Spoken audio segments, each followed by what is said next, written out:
Hi guys, this week I'd like to talk about passive characters. A passive character is a character where the story happens to them.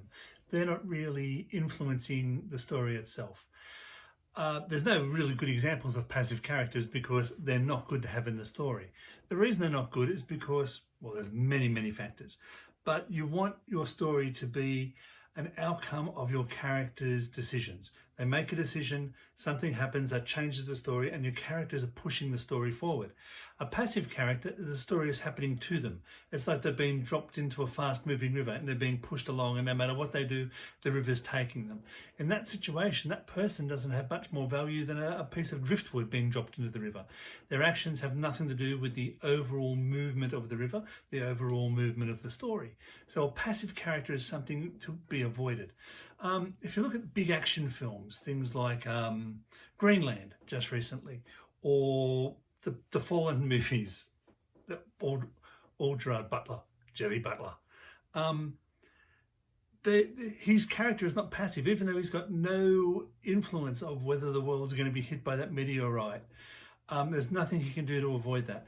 So they make his actions impact the outcome for his family. That's the story they're telling. Then it becomes the family story because he has no active impact on the meteorite. So they have to make the character then impact something. So his actions, he's no longer a passive character. He's passive in the actions he can take on the meteorite. He then becomes an active character within the story of his family. So therefore, his actions influence the outcome of the family, influence what's happening going forward. A passive character gives nothing for your audience to engage with, because no matter what the character does, the story is going to happen anyway. They want to be able to have that feeling of, have they made the right decision? What are they going to do next? Is this the right thing to do? Should they have tried that other thing? Because their actions are influencing their own safety, their own outcomes. It's influencing the story, how things are being perceived. You should not write a passive character for that reason alone. Your character should be the story. You shouldn't have a character who's just a vehicle. And this is the other thing too, when people say, how do you write great characters? You'll probably find that the reason they're not writing great characters is because these characters are passive. Everything's happening to the person. They're, being held hostage, but they're not influencing how the hostage taken happened, or they're not interacting with the hostages. They're not making decisions that are based on their own stuff. Even Captain Phillips, he's taken hostage, he's put into a lifeboat, and he's off the coast of Angola. He's interacting with the terrorists. He's talking about what's happening. He's interacting with, when he can, over the radio with the other people. He's taking an active participation in his own outcome. You tend to fall into writing a passive character when your concept is larger than the character can influence. Some people come up with stories that are too big. I'll read the occasional logline where it's, a disenfranchised high school student, he's a loner, he's a computer nerd or whatever, and it's up to him to save the planet from an alien invasion. Okay, you've given them massive stakes, huge world-ending stakes that he would have no way of influencing. So therefore that character would become passive or completely unbelievable by putting a 15-year-old computer hacker that's going to save the world when you've got all the world's intelligence agencies, Facebook, Google with enough computing power to solve any problem, that a 15-year-old at home with his Atari 64 is going to have any impact on it whatsoever.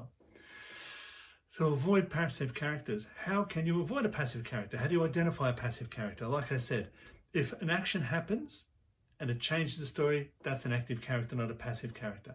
If you could take the character out and put anybody else in and the story itself wouldn't change, that is a passive character. Everything that can make a person not passive, or things that can make a person not passive, would be things like, does their age influence their decision? This is something that makes that character interact with the story. Does their gender, their race, one of their flaws, does their flaw prevent them from making the right decisions?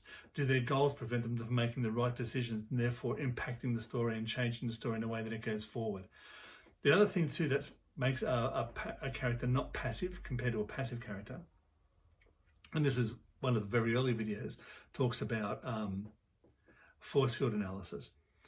The force, the protagonistic force and the antagonistic force has to line up. And this is an example I give everyone who asks. It's a very, very simple one. Is if we walk into a hamburger shop together and I want a hamburger and you just want fries, the only conflict there is who gets served first.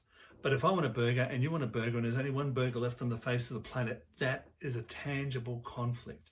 And then my actions will drive the story forward. If we wanted two different things, no matter what I did with my burger would not influence you with your French fries.